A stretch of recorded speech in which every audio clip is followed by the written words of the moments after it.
Welcome everybody to Psychedelics Today. It's David here talking to Ben Medrano of Nue Life, and I'm really excited to have this chat because we've had a couple of chats before, and there's tons to dig into. So welcome, Ben. How you doing? I'm good. So happy to be here with you again, David. Yeah, I'm really happy you're here because you're not feeling too great today, but Nah. you're plugging away and you've shown up. So thanks a lot, man. Yeah, I just came back from the Wonderland conference in Miami. Somehow caught a little GI bug there, but I'm getting back to 100% here today. Awesome. Yeah, be well. And maybe as you were at Wonderland, I didn't make it. I was there last year. I know it's bigger and better this year. We can just start there before we hear more about you and your work. But I'd love to just get your sense, like integration of Wonderland. Like, how are you integrating it? What are some of your kind of experiences and memories that you're taking out of there? Yeah, actually, this is my first time going to Wonderland. I'd say it's a trip in itself, going to an industry conference, and an industry conference that is a psychedelic industry conference. It's to see the energy of the excitement around this growing movement in a way, but also commercial sphere is a contemplation that I think it's important for all of us who are involved to have and to have deeply. So for me to be able to be there in person and to really think about all the different um, sort of interests, personalities, uh, visions, goals that are in this sort of circus of psychedelic commercialism is very necessary to understand. And for me, I think the biggest takeaway is that there is one thing that binds everybody who's involved, and that is a hope, really. I think there's a lot of hope in this sphere. And sure, there may be hope to turn a profit, just to be honest, but there is also hope to change the landscape of mental health. And I actually feel that excitement when I'm around uh, this particular group of people, when I was around them. And so I sort of walked away feeling encouraged because I think we're going somewhere, and I'm really excited to see where it takes us. Hmm.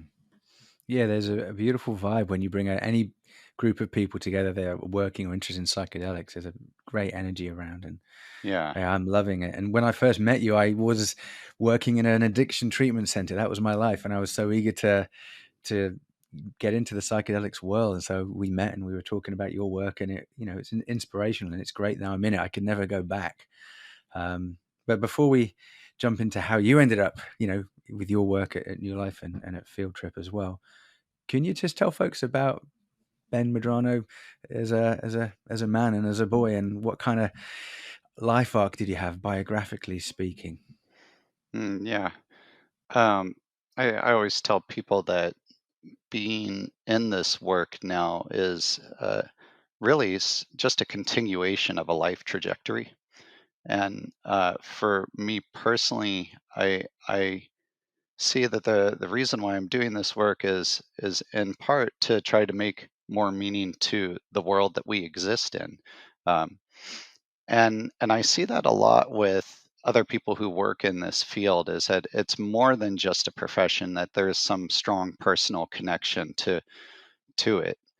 Um, for me, it really started in growing up in a traumatic household and being around a lot of mental illness. And I think in the process of growing up surrounded by a lot of confusion and pain, I also had this other side of that coin, and that was a very strong spiritual household. So although there was all this sort of painful stuff going on, there was a very deep connection to a meaning making tool of spirituality. And for me growing up, that was the Baha'i faith. And so it's a lesser known religion, but one that actually gives you a great deal of exposure to all the world's religions, because they pretty much believed in all of them. And so I grew up really knowing all these different prophet founders, some of the basic tenets of those religions, and had a sense to really to see more of their similarities and differences, but also the beauty that each one brought. And by the age of 5, I had memorized many prayers, and I found that in hindsight that you know I was really utilizing spirituality to the best of my ability to sort of bring light into my life, and I think that was indicated by my engagement and the Baha'i teachings as I was growing up. Um, by the time I got to my teens, I realized that I probably wasn't going to continue being a Baha'i because it was quite a strict religion in some regards. In particular, you shouldn't have premarital sex, and doing drugs or drinking or smoking for that matter were not permitted. And so when I was 16, I had to make the decision as to whether or not I was a Baha'i or not. And at that time, I had actually moved to Chicago. This was in the 90s. And had gotten exposed to the rave scene. And so this is really where the beginning of house music was occurring for people who are into electronic music. Chicago is considered sort of a birthplace or a mecca for house music and dance music scene. Um, and that subculture of the rave scene became my community. And I mean, every weekend I would go out dancing, and in that time I was still a Baha'i when I first started, and so I was really going up against the pressures of all these people were seemed to be having these ecstatic experiences around me. And although I was enjoying myself and I loved dancing, I felt like I was missing out on something. And so I decided at that time that I wasn't a Baha'i, and that I wanted to understand and explore and just have fun like everybody else was doing. And so I uh, started with taking LSD at that time, and in the following 4 to 5 years or so after that I continued to be involved, I had pretty much tried all the common psychedelics by the time I had reached my 20s. Now, I really got a sense of what the potential of consciousness was during that time. I felt like I had experienced joy or ecstasy beyond uh, anything that I thought the mind was capable of doing, and also insight. And I began to wonder, well, why would I need to take one of these molecules to be able to access something that clearly seems to be my own mind? And there were a lot of challenges that I came up against in the rave scene. A lot of confusion. I would say, a good example of not having clear intention and not having the greatest setting. Uh, it really came to light to me during that time that how important those aspects of psychedelic work was. And so I began to sort of move away from taking psychedelics and starting to meditate more, and had gotten into a lot of different Eastern practices like yoga and Tai Chi, and eventually decided, well, I'd like to really learn how to meditate even better if I could. And so I started studying Buddhism, since they seem to have been doing it for a couple centuries at least, that they probably know better than anybody else. And so that's how I got into Buddhism. And I spent a good couple decades after that really studying, practicing, and teaching Buddhism.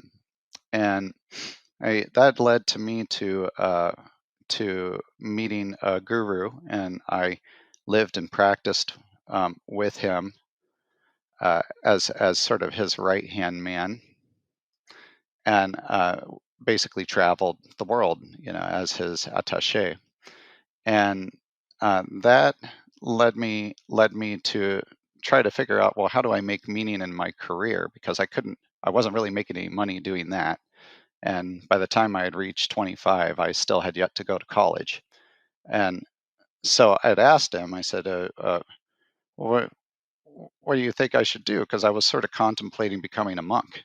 And he had said, the world has enough monks. What we need is people in the world and people involved in society and so on. And so, interestingly, I said, well, I guess maybe, I've always been interested in mental health. Maybe I'll go be a therapist or a psychiatrist or something. And he shot that down and he's like, no, you should be a businessman. And I just scoffed at that. I was like, that sounds so boring and lame. Like, it's just not my personality. I don't want to have anything to do with becoming a businessman. And so I didn't listen to my teacher, and I actually ended up becoming a psychiatrist. But the full circle was that I, ended up coming back to psychedelics for one, when I started to see the research that I was developing while I was in my residency, and started learning how to use ketamine in around 2018. Um, but also, I realized that, no, if you look at where I am now, I'm very much involved in commercialism of psychedelics, and I've been involved in these startups with, such as Field Trip Health and here at Nue Life. And so, uh, for all the challenges that I faced in working with my teacher over the years, he definitely was on to something. I've gathered. I really like that expansion of what a businessman can be, and it could just be scaling and amplifying the positive impacts to as many people as possible from a mental health perspective, and that is very kind of within, Buddhist concepts, from what I understand as well. Kind of just really channeling that energy and doing it in service of others. And I wanted to talk about your experiences as an ACT team Mm, psychiatrist, I think, too, because when I worked inpatient psychiatry at Mount Sinai, I think I was in the Upper East Side, you were down at Beth Israel in New York. yeah. So we didn't meet. I would work with ACT teams that were either we applied to them to work with one of our, acutely unwell patients, or they were already working with an ACT team. And I couldn't believe the work that they were doing and working with the family as well, and with housing providers, and, particularly clients that were coming in with, with psychosis or first break psychosis, or substance use challenges as well. So can you just paint a picture for folks, like what an ACT team does, and like Yeah. what it was like being part of one? Yeah. So ACT is short for Assertive Community Treatment, and this was something that I had been drawn to from the beginning of my career as a psychiatrist in my residency. Um, to take a step back, actually, when I was in med school, um, I knew that I wanted to be able to give back in some way to um, my community, frankly. So, one thing I didn't mention is that I grew up in poverty, and I was the first in my family to go to college. I'm half Mexican, although I don't necessarily look it, but I definitely was keenly aware of what it meant to be underserved. To fear going to a doctor out of financial concerns is not something anyone should have to deal with. But growing up with that, I realized that, um, really the only way that fear was going to begin to be alleviated is to, at the very least, to have doctors that understood where people were coming from, to understand the anxiety that they had walking through the door of an office, that it was a bigger burden than your average person. And so when I went to medical school, I actually wanted to get additional training and exposure to working with the underserved. And so I was in a program, it's sort of like an added degree of my MD, called it was called CU Unite. It was basically an urban underserved certificate program. And um, when I was trying to figure out where to go for residency, I knew I wanted to go to an urban area for that reason. And what better place to go than New York City, where you get the most diverse, uh, underserved population you could find. And um, Beth Israel, Mount Sinai, Beth Israel had an ACT team, and I started to practice train with the assertive community treatment team there, and did about a half a year working with that team in my fourth year, and decided, you know what, this is to me, it was the pinnacle of what it meant to truly be a to be a psychiatrist in its fullest, because I would actually go into people's homes and I would go look for my patient, find them, and in the case of the following 2 years after I had finished my residency, I went and worked at Metropolitan Hospital, and so I was on the East Harlem ACT team there. And so I would go into the public housing, find my patient, make sure that one, they're alive, two, that they're that they're taking their meds, and if they're not, that I give them to them. And in the very worst case scenario, occasionally we would have to have them removed and taken back to the hospital. But my goal was the opposite of that, to really keep them out of the hospital, because ultimately, and these are what we call high utilizers. People are in and out of the hospital frequently, and in the grand scheme of things, the hospital wasn't necessarily doing them all that much good. And so we would really be focused as a multidisciplinary team to try to make sure that they had everything that they needed, from housing to food to uh, a community. Um, so we had social workers and so on the team that would sort of provide therapy if they were willing to engage. And um, it was quite an eye-opening and rewarding career, but also very challenging, because at the end of it all, I think what I walked away with the most um, pronounced understanding of how the mental health care system is not working, is not really helping people on a sort of root level or root causes of mental illness, because a vast majority of these patients were actually highly traumatized. And and although I think at that point one might argue it's almost too late uh, for a lot of those patients, it made me think, well, if I really want to help this population, in some ways we just need to start coming up with better modalities to help with trauma, and that uh, they should be accessible. And that's sort of what brought me back to working with psychedelics and the work that I'm doing these days. Hmm.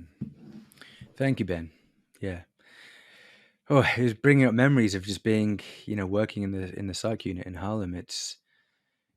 And yeah, the failings of the healthcare system, but also the sickness of our society on a structural level, and how deep our trauma goes. And Yeah. for a lot of people in certain pockets of the community, there's just so much trauma kind of swimming in it in certain neighborhoods, in certain family lineages, and there's just so much trauma out there. And I really, yeah, I I feel like ketamine and psychedelics, in more generally, they have this kind of trans therapeutic, trans diagnostic flow that leads people to wherever the trauma might be, or whatever the trauma might need to bring to the surface. And that is why, in many respects, we need to have some intention and some safety, security, and some support around accessing that.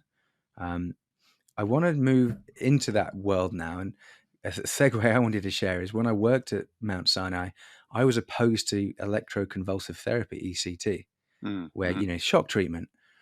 But then when I started to see my patients coming in, just acutely suicidal or catatonic, not being able to talk or move, after, some ECT, they would, come alive again after, 2 months of trying every other medication out there. So it changed my mind about it. So I had some neuroplasticity there when I changed my mind. And I've also changed my mind about water desalination plants, just so you know. I think it's massive investment, but we need it just for clean water, especially in the Middle East. But I've also changed my mind about at-home ketamine treatment.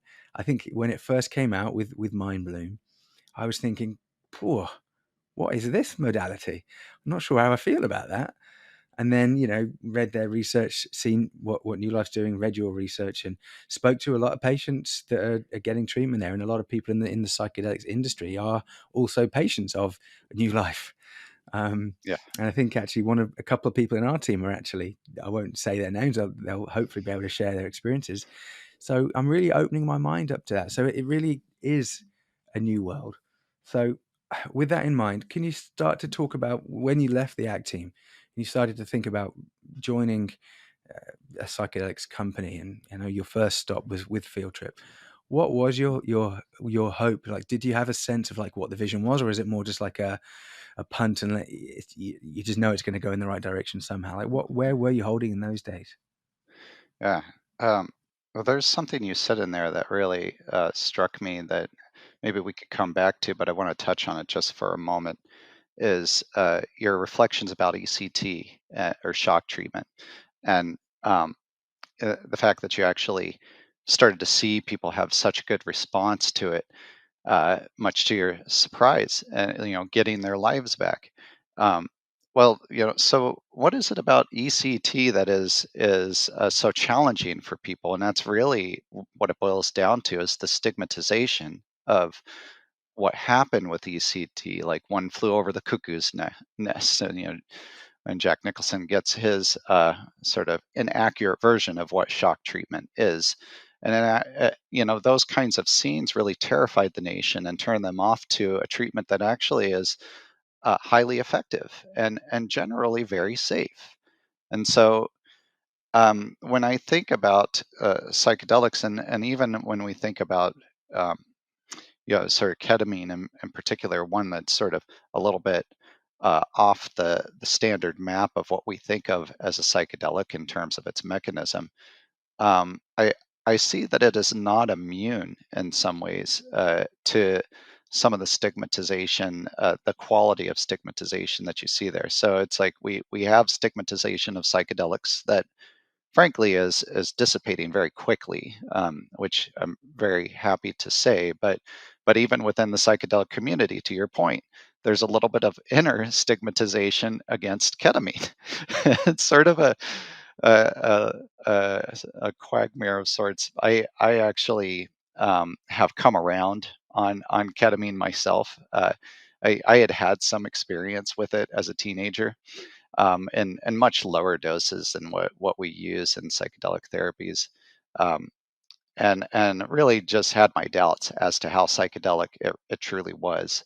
Um, Now, I'll come back to that point. So to get to what you were asking before, when I was leaving the ACT team and moving in this direction, part of what I was going through was that reflection of how can I be most useful with this background that I have, which is really focused on consciousness, and my own personal experience of working through the challenges of trauma growing up with mindfulness, with psychedelics, and with meaning making. Frankly, just bringing greater meaning to all of the things that occur.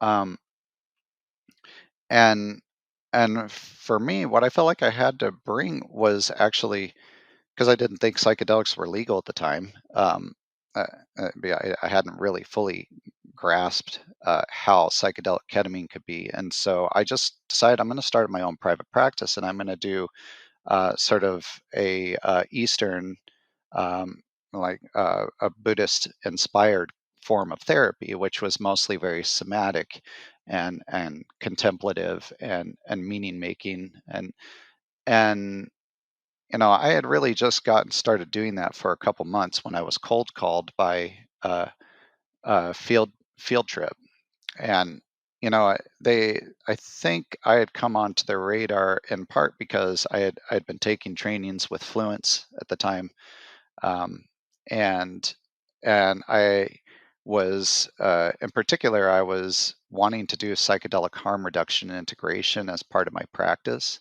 and so I was seeing people who were actually using psychedelics already, even though they, not legally, but they would come to me afterwards to integrate. Um, and in the course of that, I started to take some trainings on ketamine, and and I wanted to get into ketamine work somehow, uh, but I hadn't even had a chance to begin doing it until until they reached out to me, until Field Trip did. And so this was around 2019, and so I very quickly got caught up on ketamine in the following 6 months and did a number of trainings, some experiential, some more heavy on the didactics, but um, I had to get caught up quick because they wanted me to launch their first clinic in the United States, and that was in New York City. Um, what I found as I was learning how to do ketamine assisted psychotherapy is that really the some of the basic format of psychedelic therapies was really not far off from any of the modalities I had been using already. And so it was a natural transition from, just to use an example, what does it mean to hold space to you? And I ask you this honestly, David, like, how would you define holding space? Something we always learnt in social work school is meeting the client where they're at, um, and yeah, not kind of owning the space. So letting there be space by not owning it and not having that kind of hierarchical, I'm the expert in the room. So really kind of getting kind of hands-on nitty-gritty, which is why I love being a social worker, because for me it's like really grassroots, get your hands dirty. Yeah. You get to Yeah. know the person. So being authentic, like I like to be authentic with somebody as well, not a blank slate kind of psychoanalytical guy, but like be real, be honest, and use harm reduction in being that kind of guy.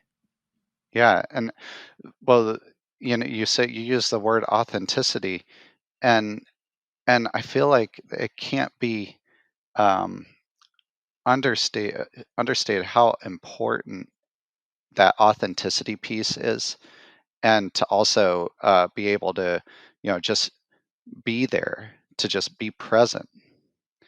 And so I personally, as just my opinion, I think being able to understand how to hold space on a sort of a rock meets bone kind of level where it's just truly part of you, to just be able to sit there and be present and to fully convey from your heart who you are, even, and we change from moment to moment, right? But to really just be who you are in that moment, and to be there with an attitude of compassion.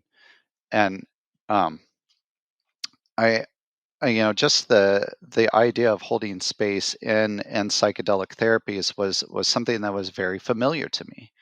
And so very quickly I felt like, okay, this is not something new, in some ways, the attitude at least, as what I've been sort of learning and practicing for some time.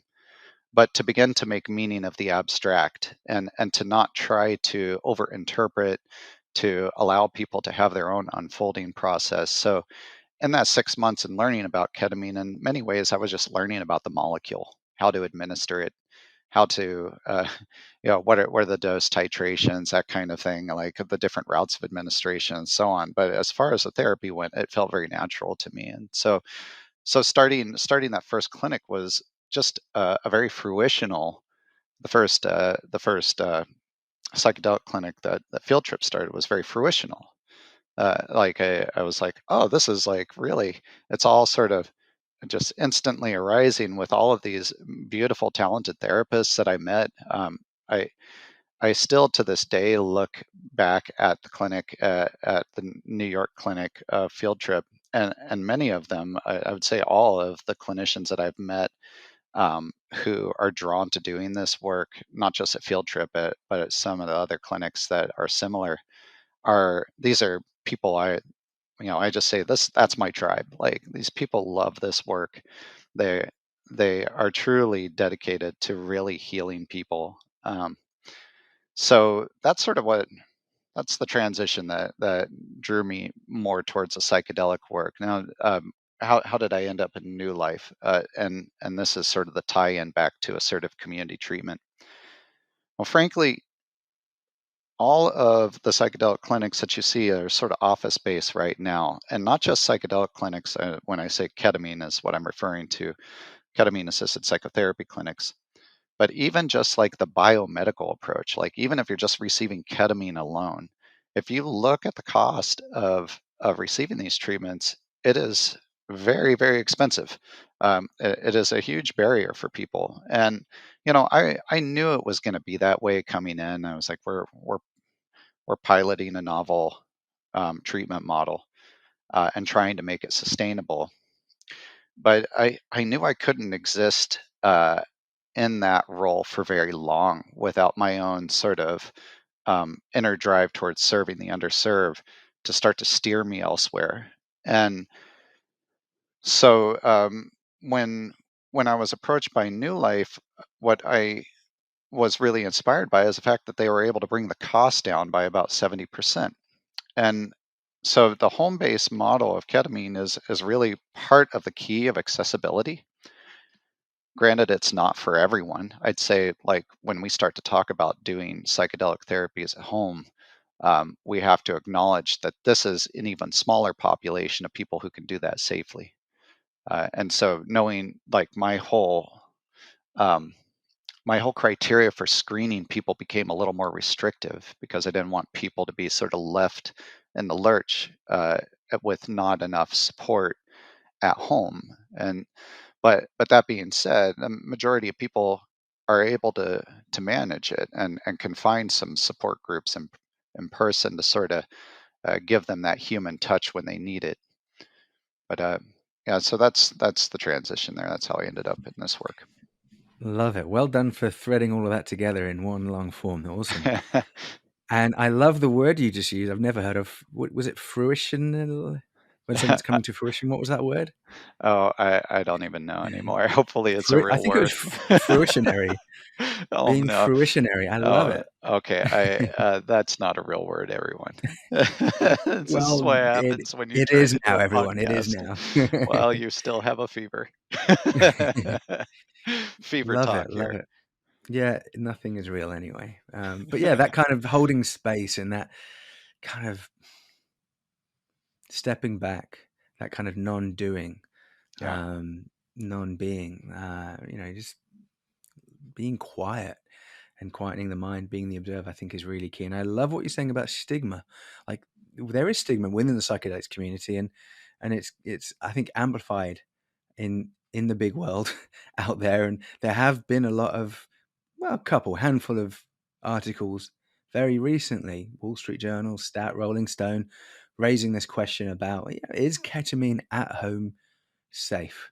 And there was one provider I know of called Peak that doesn't exist anymore. I don't know why it vanished, but they came up, with lots of marketing. And if I go to my Facebook feed, I'm getting all these new companies saying, we'll mail you this, we'll mail you that. And I Yeah. think Cerebral was another example of over prescribing of ADHD meds through telehealth. Yes. So I'm really interested about, is it safe and what makes it safe? Like what for example, is Nue Life doing to ensure that it is safe through your protocols that you've got? Yeah. No, this is an important um, question and contemplation. I I would say reflexively for anyone that's thinking who has any familiarity with psychedelics, your first reflex when you think of somebody mailing you a psychedelic at home or mailing you ketamine at home is generally not going to be a positive one, right? I mean, it just feels uh, like, when we say a psychedelic could be a non-specific amplifier, well, what we acknowledge there is it could go either direction. It could be enormously positive or extremely painful, and we want to make sure that you know who people who are getting access are well supported in that way, and frankly, like what I was saying before, well screened, making sure that these are appropriate people to receive it. Um, that last point, I think, is probably the big sticking point when we talk about the dangers of receiving ketamine at home, which is how well are people doing with screening people? Like, who exactly are they sending these to? And so it's not for me to say who's doing what, because I really haven't actually dove into other people's protocols in detail. But yet another reason why I was comfortable doing it with this particular company, with Nue Life, was that I saw it was quite thoughtful and very conservative.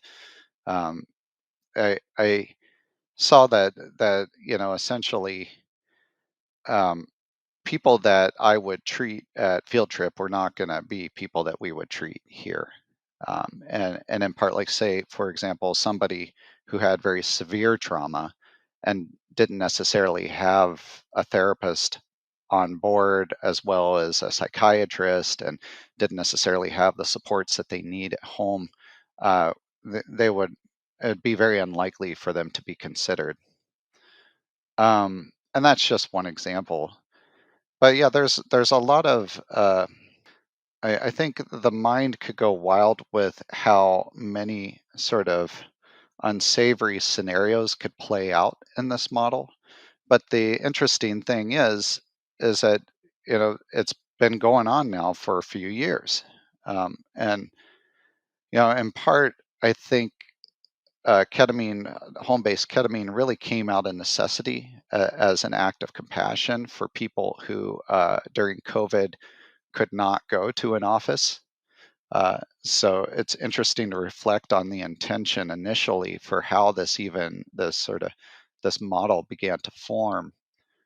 Um, and so it sort of arose out of the public health emergency and the waiving of the Ryan Hate Act. And so the Ryan Hate Act is or was actually created in response to an overdose that had occurred, um, in a young man who had received narcotics by mail many years ago. Now, what it required was that people be seen by their physician at least once in person initially, so that they actually could lay eyes to see, is this an appropriate person to receive this DEA regulated substance? So, so drugs like Ambien or Adderall or Xanax, uh, they were no longer able to be delivered to people's homes because of this. Now, this changed during the public health emergency, and so it allowed for ketamine to be shipped as well. The current status, though, is actually the public health emergency seems the time stamp on it seems to be getting shorter and shorter. And so to even allow for this to continue is it's a bit up in the air. Um, but that being said, when we look at some of the studies that have been produced, one by Nue Life, what we found is actually, that the risks that we think might, if we were to think of all these wild scenarios in our mind of how things could go south, that if you actually do proper screening and allow and make sure that you have a good care team with lots of contact points on the tele side, that the safety can be ensured. And really, we haven't had hardly any adverse outcomes that one might expect when not screening well, when not supporting people well. And so for Nue Life, I mean, we just published an article in Frontiers of Psychiatry of 664 participants, and not only showed that it was safe, though we showed that actually it's as effective as we see all other ketamine studies showing, which is significantly effective for depression and also for anxiety. Um, More so on the level, more so than antidepressants as a whole, almost twice as effective. Uh, and and we're not the only ones. As I mentioned before, there was another trial with over 1,200 patients that was also published in Journal of Affective Disorders. So I think that, these, of course, these are real world studies. They're not the gold standards of what we'd like to see, double-blinded randomized control, which, already with psychedelics, there's a quagmire, and how do you blind it, let alone um, to do it in the real world and deliver it to people's homes in a randomized fashion. I think these are studies that we probably will never see, honestly. So we just have to start getting that data out there just to show people that actually it is safe. And there is one aside that always comes to my mind in this conversation. I had mentioned Adderall, Xanax, Ambien. These are things that we commonly prescribe for at-home use. I mean, almost all of them are at-home use, and we don't require any corresponding therapy or any other touch points other than that they go pick them up from the pharmacy, and that's that. Uh, and you can get a whole bottle, a month's supply of these things. Some of them are at the level that one could overdose on quite easily. And the way that ketamine currently is being prescribed in practices like Nue Life is it doesn't allow for that. And the hazards of a benzodiazepine are well known, and um, and to some extent, one might even argue that with some of these DEA regulated substances that we do ship at home, that if we're going to try to say that we need to subject ketamine to a high standard, we need to actually start saying we need to do to a higher standard, then we need to do it for the rest of these DA regulated substances. So because they have very hazardous risk profiles. So it's just a contemplation I've been having. Why is there so much poking around this when I look at these articles, and I can't help but think that there's a little bit of um, again, coming back to the stigma of what it is that we're doing. Um, yeah, Yeah. Yeah, really good points. And more broadly, I guess we could talk about the profession of psychiatry and psychiatric medications, SSRIs in particular. And one of the things about ketamine compared to, say, psilocybin, ayahuasca, MDMA is for most patients, they can remain on SSRIs whilst getting ketamine assisted therapy. So that's a bit of a game changer. In my mind, suggests that ketamine has a role to play once MDMA, psilocybin are commercialized, and God knows how many years that's going to take. But ketamine's got something unique, and obviously the profile of the trip itself and the duration is quite unique as well. How do you? Here's the question: how do you, as someone that's trained, in integrative psychiatry, would love to hear more about that, relate to SSRIs now, or benzos, anti-anxiety meds? How do you relate to that with your clients that are coming in for ketamine assisted therapy at home, and they're also getting other meds prescribed? Like, how do you do that dance nowadays? yeah. Well, I'm glad you asked about the integrative psychiatry piece. So I'd done some additional training after my residency on integrative psychiatry, actually through the Integrative Psychiatry Institute. Great program.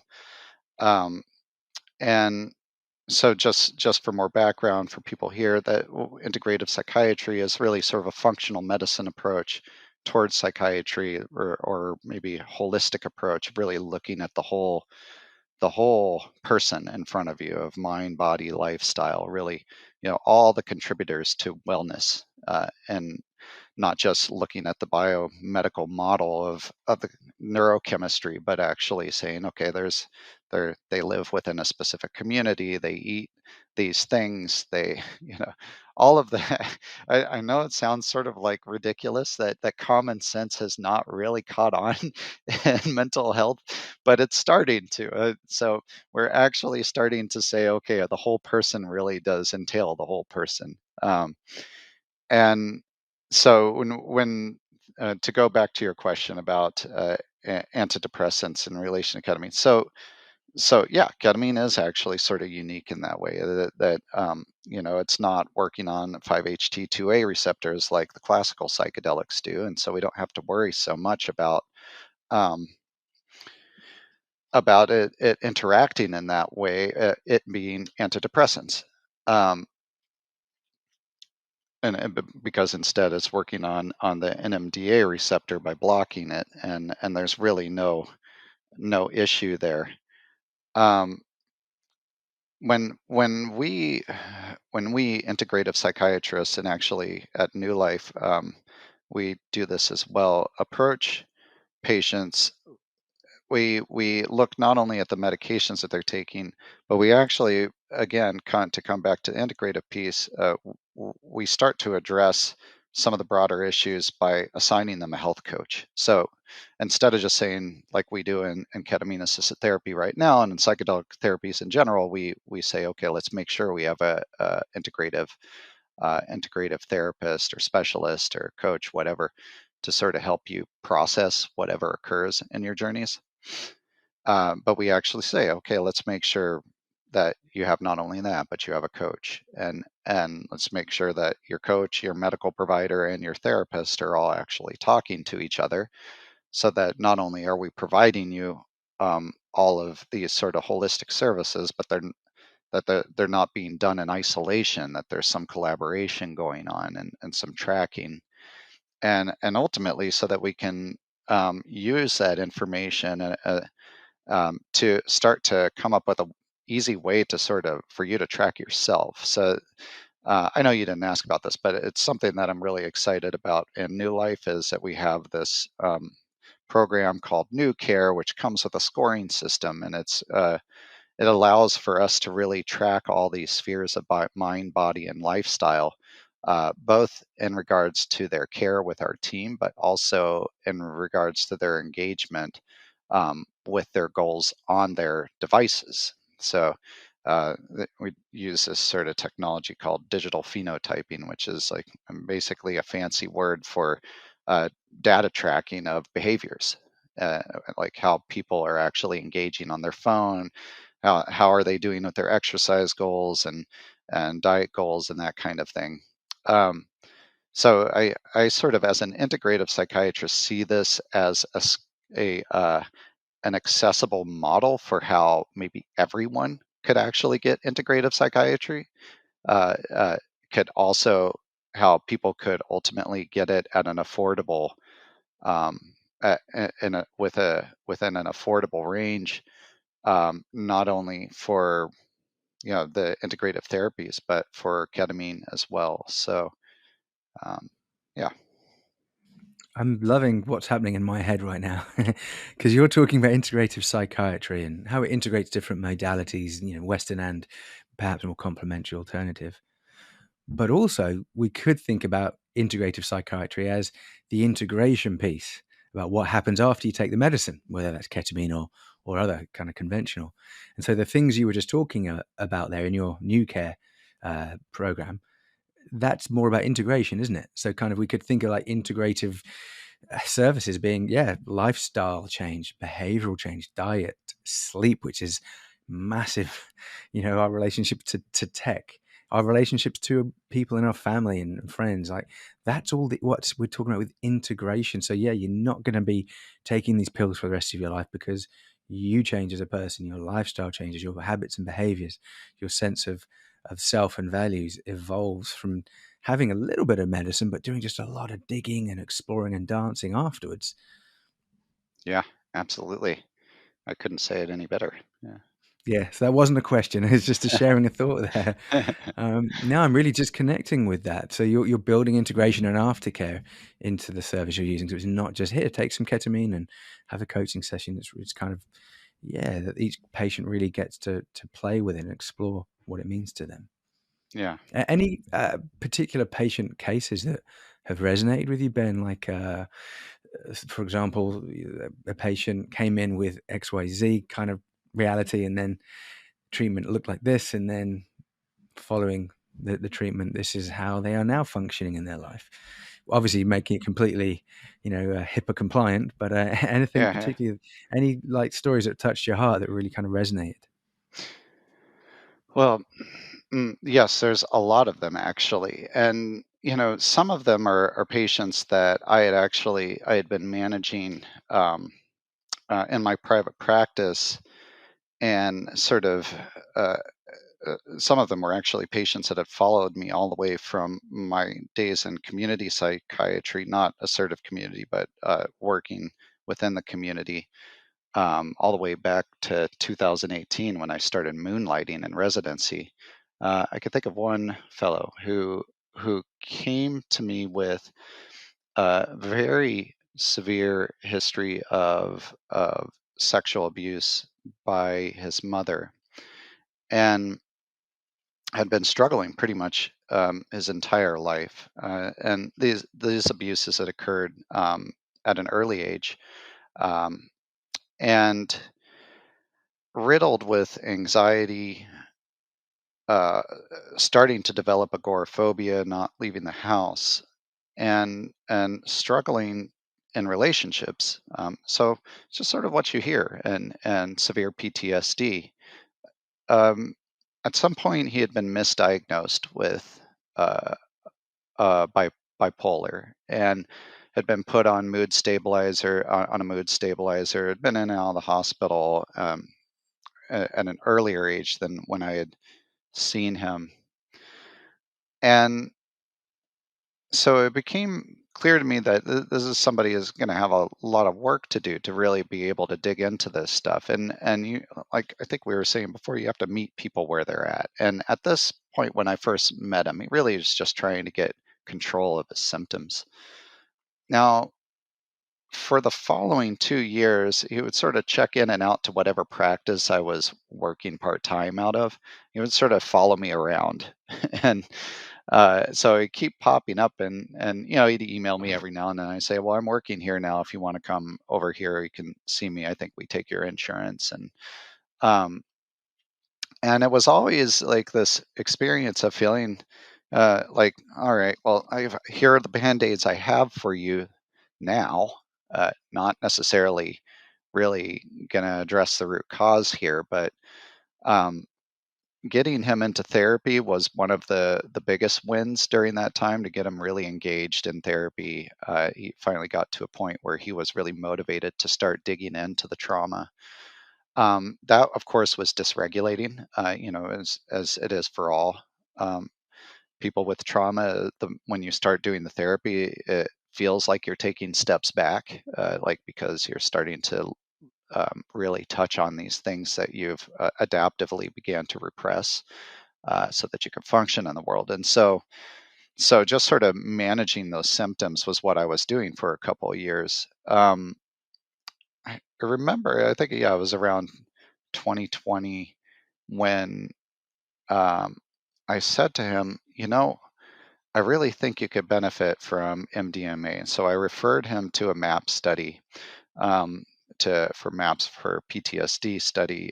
He was waitlisted, he never got in, but that actually piqued his interest. And so about a year later, he came back to me again, and and at that time, I had started working with ketamine.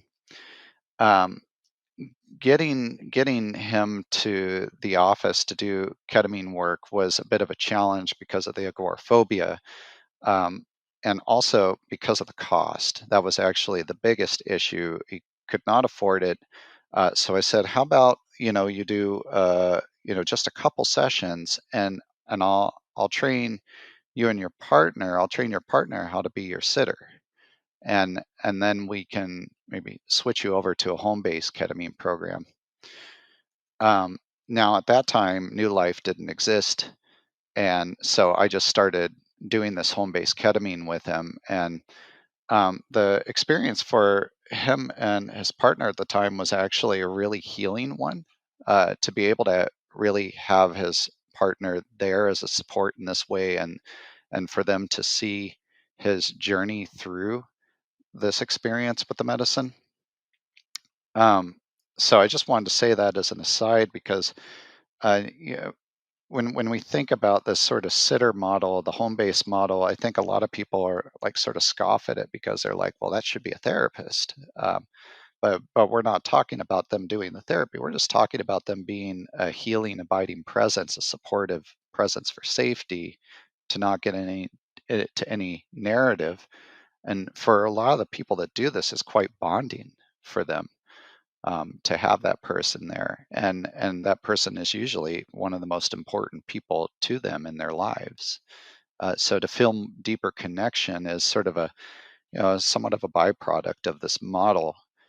Um, well, anyways, he ended up transitioning over. I transitioned him over to Nue Life when I came over, because I realized for trauma, it tends to be a longer road for treatments, with ketamine in particular, depending on the severity of the trauma and what kind of work they've done before, like what kind of therapeutic work they've done. Uh, but now, let's see, he is about, let's see, we started him on the home-based ketamine in about March this year. To date, he is now on a tapering maintenance protocol of about once every 2 weeks. He used to be at 2 times a week. This is somebody, again, couldn't leave the house, couldn't hold a job, um, couldn't really didn't feel like he had any hope in relationships, to now he is, in a loving, substantial domestic partnership, is very successful in his career, has a fairly high level marketing position now, which something I don't think he ever imagined he could have. And he is able to get out of the house every day and enjoy the sunshine. And the way he views his trauma is at a level that I think all of us would aspire to, is as really as something that has sort of made him into the man that he is today, with something really unique and powerful to offer as a human to others, rather than as a wound. And he feels very optimistic about, even he's already talking to me about, tapering his care with me as he's planning on moving. Um, but also we've managed to take. Oh, this is the most important part. So I had mentioned he was on a mood stabilizer. He was also on antidepressants. So he was on Lamictal 200, Wellbutrin, a moderate dose of Wellbutrin, Prozac, and regular Klonopin, and gabapentin. That was a regimen he had been on for some time. He's now on none of those except for the gabapentin, which he takes occasionally. Uh, Something I never see um, anywhere else in psychiatry. And when you see people on those regimens with that kind of history, you just pretty much say that's what they're going to be on that probably for the rest of their life, and then some. But yeah, I think if it It's, wasn't for ketamine in this format, yeah, it wouldn't happen for him. Thank you. Yeah, thanks for sharing that. And especially one piece around how difficult it is to taper off antidepressants. I've got some friends that have tried many times, and it just is too traumatic to come off those. The symptoms that come back and the physical side effects of it, they are, in a sense, really addictive. So someone who's on 4 or 5 of them, you can imagine how hard and challenging and scary it must be to come off it. But that was a really awesome story. Thank you for sharing that. And I guess we've got probably one question that we've got time for, touching a little bit on stigma within the healthcare profession hierarchy, so of prescribers and providers. So we were talking about it before. There's different kinds of stigma out there. When we're trying to work with prescribers who somewhat naive say about ketamine therapy, and in mind I've got your service, Nue Network. So I'm really interested to hear about what are those experiences of speaking to psychiatrists, nurse practitioners, to folks that are doing the prescribing, coming from that traditional, Western medicine model, about bringing ketamine into their practice or referring a patient of theirs to get ketamine therapy, because that for me is a huge bottleneck. Along with therapist training, I think it's the prescriber piece and their open-mindedness to thinking about ketamine as a valid treatment modality. Yeah. Yeah, well, I'm glad you asked that one because it's one of the aspects of what inspires me to work with Nue Life. As a public benefit corp, they really have kept their focus on this visionary uh, sort of expansion of offering of this service. Thinking very creatively about it, not just saying, okay, well, how do we make sure that home-based ketamine continues to thrive beyond the public health emergency, but to begin to think about, well, you know, how do we make the greatest impact? And actually, the greatest impact, as you alluded, is addressing the stigma, but also making sure that prescribers actually are educated. And I mean, that's how you address the stigma. Um, So Nue Network you mentioned, and that is Nue Network is our effort to try to do those things. Really, is to bring access to as many people as we can through the people that they see the most, like primary care providers. Really, so I mean, for the most part, primary care providers are the ones that are actually doling out the antidepressants more than anybody else, and it's not because they're flagrant prescribers of antidepressants. Sorry if I made it sound that way. It's because that most people can't get access to a psychiatric provider. It's not a big enough population of providers, and so they have to go to their primary care docs. Now, so we started to think, well, if they're the ones prescribing the antidepressants, what if we could make it possible for them to prescribe ketamine, and not just ketamine by itself, ketamine with this whole complementary list of services, this holistic service, and it's required a lot of creative thinking, and one is not just the app and this platform and making it easy to use for people, but it's more like what are the barriers for those providers to feeling like comfortable with it, um, and also just the barriers to them getting started. Really, so what we've created really is like a turnkey solution for them, where they can access the app, access our medical providers' knowledge base.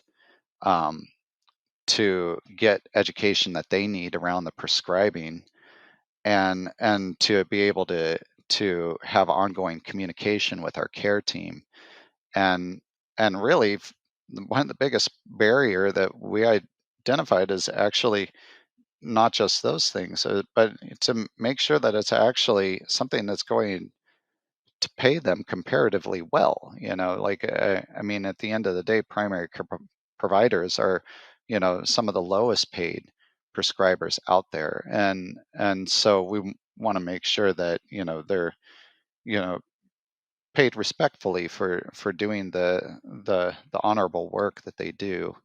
Um, and so that's a bit about Nue Network, but it's really just making sure that prescribers have access to all these tools easily, and as just one of the many offerings that they can give their patients.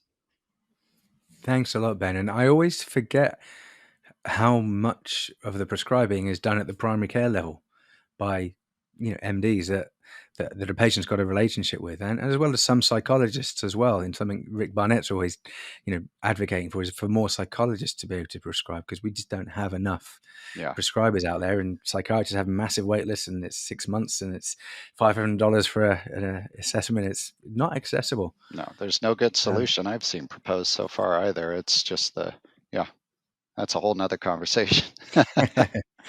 Yeah, but primary care is really important. Into kind of integrative wellness, I think, is a really key part of just trying to embed that in community, and telehealth can be a good way of doing that. And I love how you're doing groups as well. I think that's group works is fantastic. So I think we're top of the hour, Ben. I hate to wrap up, but anything we didn't cover that's kind of bubbling inside.